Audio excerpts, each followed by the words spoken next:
By creating what it calls a conscious culture, security and telecommunications company Cisco has earned the title of #1 best place to work in the United States for 2 years in a row. Cisco's Chief People, Policy, and Purpose Officer, Fran Katsoudas, joins me today to talk about how leaders can balance the needs of their businesses with the needs of their people, how purpose factors into that dynamic, and how Cisco is working to create a more inclusive future for everyone. I'm Tim CRINO, Senior Editor at Inc. Welcome, Fran. Thank you so much, Tim. Nice to be with you. So, Fran, I want to first start by talking about the idea of conscious culture, a term that Cisco has coined.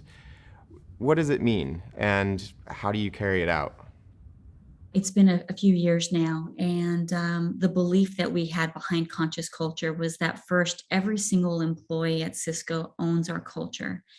And what that means is that we're all accountable to really embrace and enhance and to do everything that we can to make it the best experience. In a conscious culture, if you see something, you say something.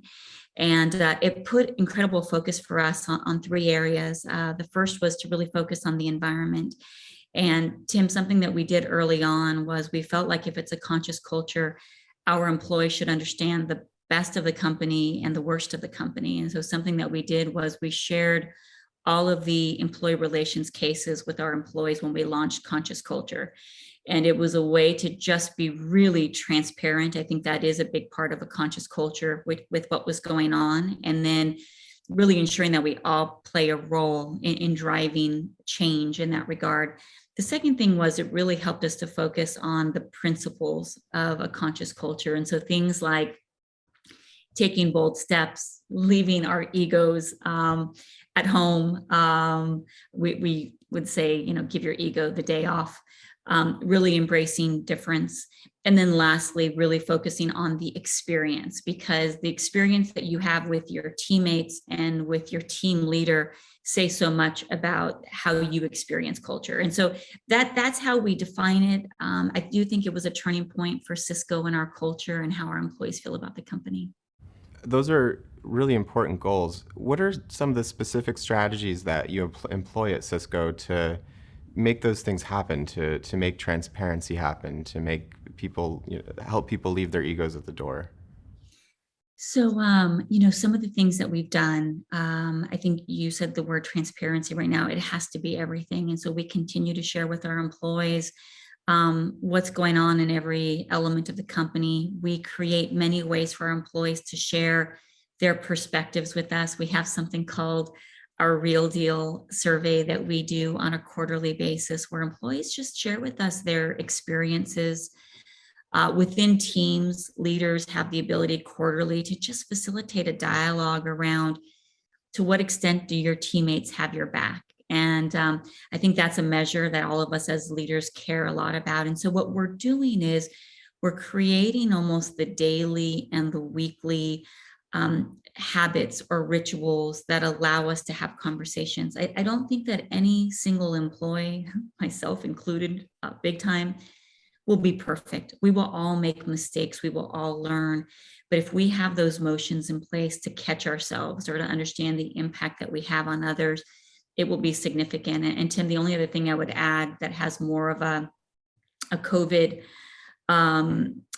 impact, if you will, is that we started to really train and help our leaders facilitate discussions around, hey team, how do we want to work now? Now that we have the opportunity to work in many different ways, what's best for us as individuals and as a team? And so I think that's another example of how we're kind of using the current environment to bring conscious culture into the way that we show up.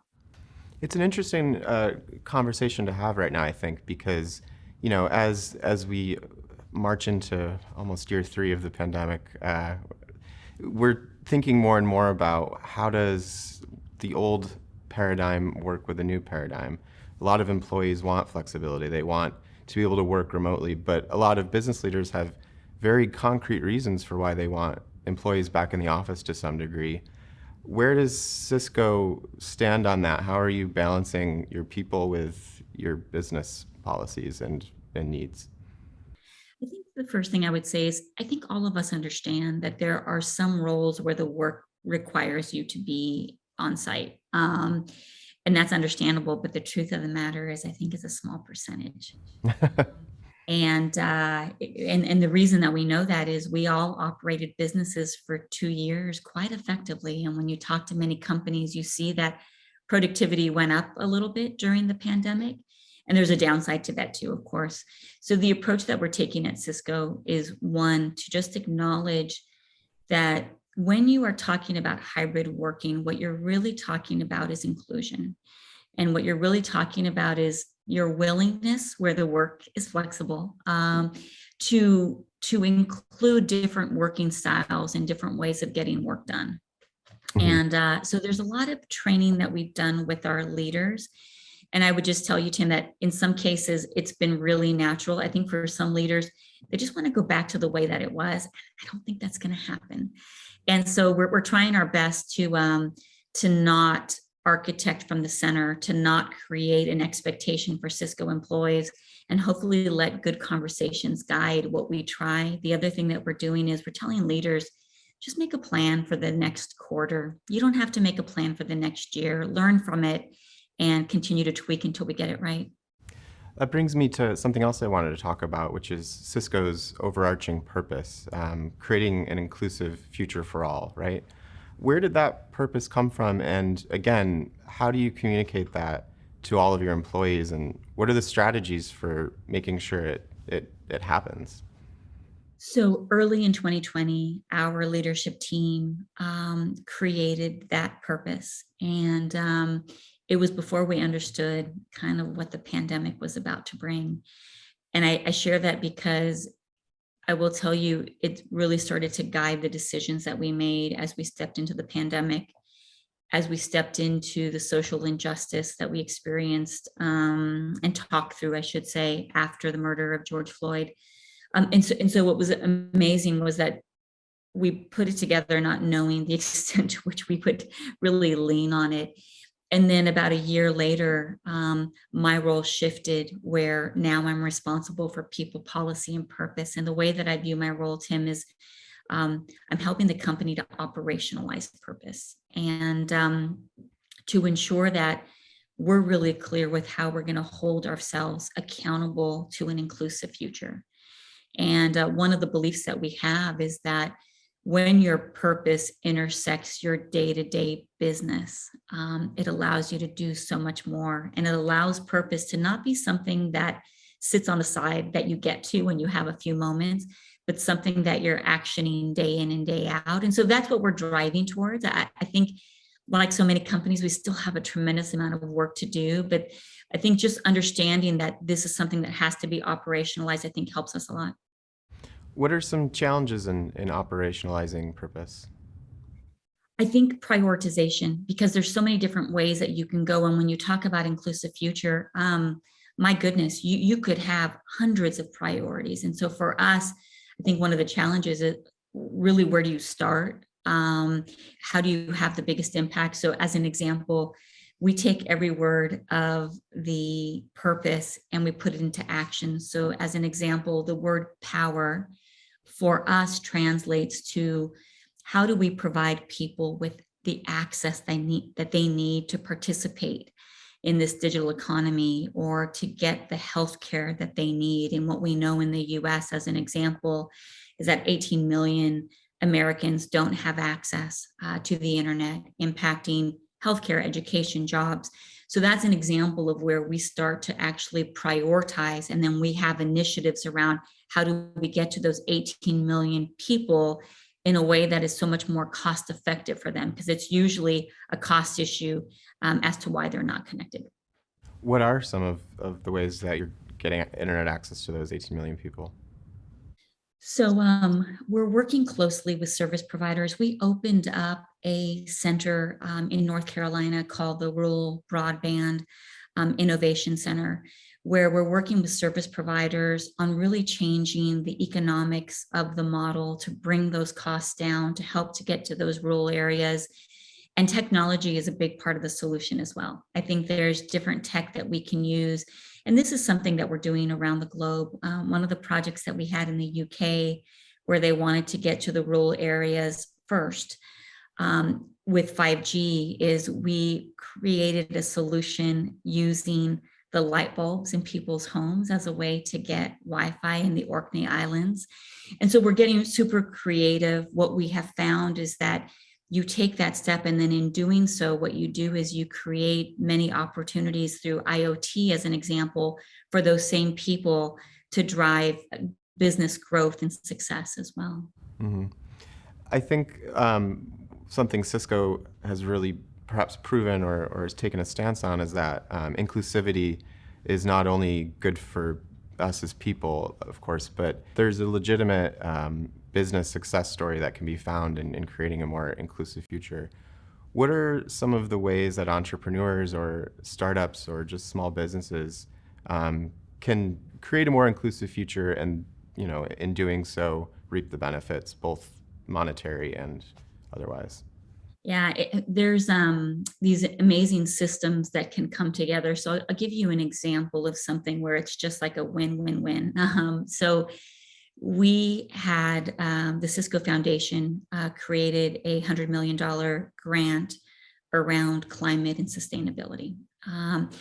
The way in which we opted to use the 100 million was to leverage it to really help some of the startups and some of the technology companies, some of the entrepreneurs that are solving for climate, solving for sustainability. In doing so, what we're trying to do is help these amazing technologies get to scale. And if they get to scale, they're going to help us and they're going to help our customers as well. And so these are some of the really cool systems that you can build.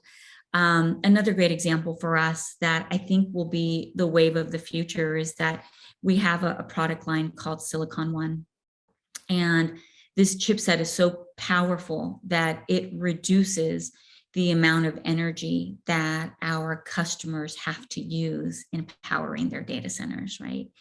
And there's tremendous savings there for them. Even the products themselves have gone from the size of a refrigerator to a pizza box, right? And so what happens is that customers who are also worried about their footprint are going to lean into companies that can solve this way. And it just creates a tremendous amount of opportunity. And so to your point, inclusion and focus on sustainability will be amazing from a business opportunity. And we just have to stop viewing it as philanthropy or something that sits on the side. I think this is core to business success as we move forward. We have time for one last question, and I'd like to ask you personally. Um, it's often difficult for leaders to wake up every day and own their sense of purpose and carry it out. What are some of the personal tactics you use to stay focused on your mission, to stay excited, to leave your ego at the door? So I've been at Cisco for 26 years, which is so surreal to say. But I started as a contact center agent.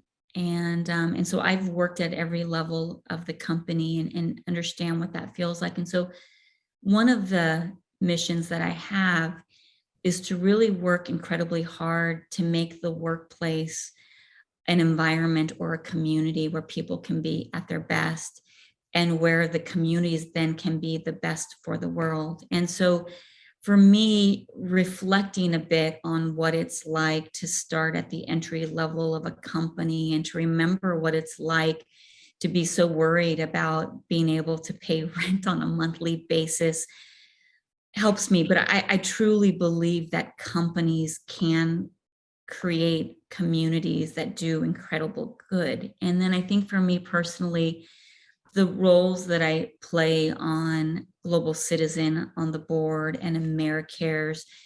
Global Citizen is an organization that is working really hard to ensure that individuals can address the most pressing issues, and we want to address extreme poverty over the next few years in a very aggressive way. AmeriCares really focuses on equal access to healthcare. And I think those roles provide me a tremendous amount of passion that I then try to intersect in my corporate role. But I guess all of us at this moment, Tim, realize there's just so much to do. And I think we see a tremendous amount of pain and fear right now in the world. And we have an amazing opportunity, I think, through these roles to have impact, which is exciting. It is exciting. Thank you for sharing that, and thank you for joining me today. I've really enjoyed our conversation. Yeah, me too. Thank you, Tim. Appreciate it.